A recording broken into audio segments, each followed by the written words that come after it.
Bobby Lee here with Chiller Bait Tanks. Today I'm going to give you a tip to help you keep bait, and I'm going to give you some homework. We're going to talk about fish poop. Yeah, fish feces.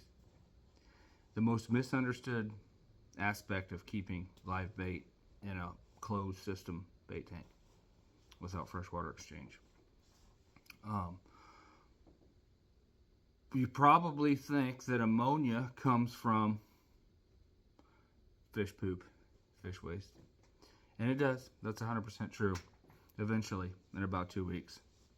So, if you only had your bait in your bait tank for 8 hours to 2 days, why are the ammonia levels so high? That's because you've been kind of led down the wrong path. It's mostly a marketing thing. But ammonia comes, 90+% of it comes through gill function. Yeah, your bait fish are little swimming ammonia pumps constantly excreting ammonia from their gills. And this is the homework part.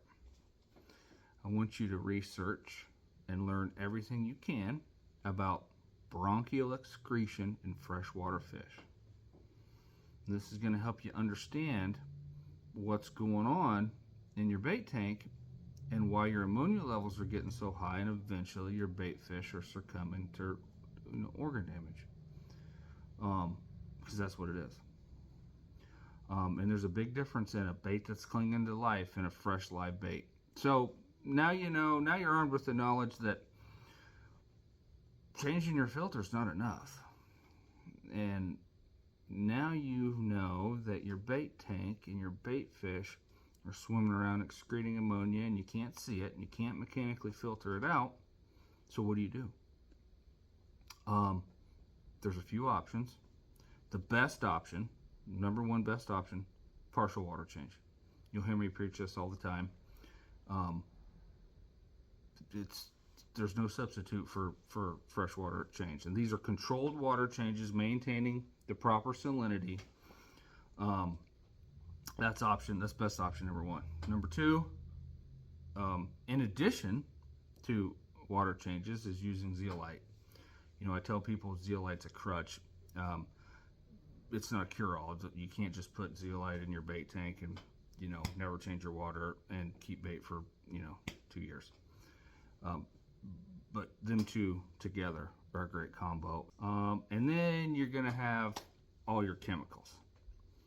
Prime, Safe, Ammonia Lock. There's a whole list of them that remove ammonia. These are designed for aquarium use in an established system that has nitrifying bacteria, and you're having an emergency and you need to temporarily detoxify ammonia, if you believe that it actually does that.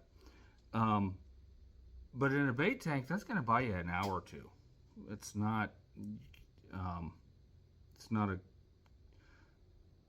good crutch, for a lack of a better term.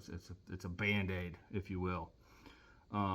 And I do use it sometimes, and when I'm doing a partial water change, I'll treat the water that's left in the tank before I do my controlled refill and help neutralize what I didn't change in the water.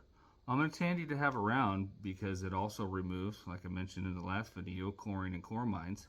So you can have it there for when you put your ice in your bait tank and you get nervous and you have to add a cap full to get rid of all that toxic chlorine and chloramines killing your bait because you put ice in there. Anyway, back to the topic. Fish poop. Most misunderstood thing when it comes to keeping bait and where ammonia comes from. So your homework, bronchial excretion. Yep, that's where ammonia comes from. That's what causes your problems. Change your water. It will really make you a much better bait keeper. Keep your bait healthier, longer. So, see ya.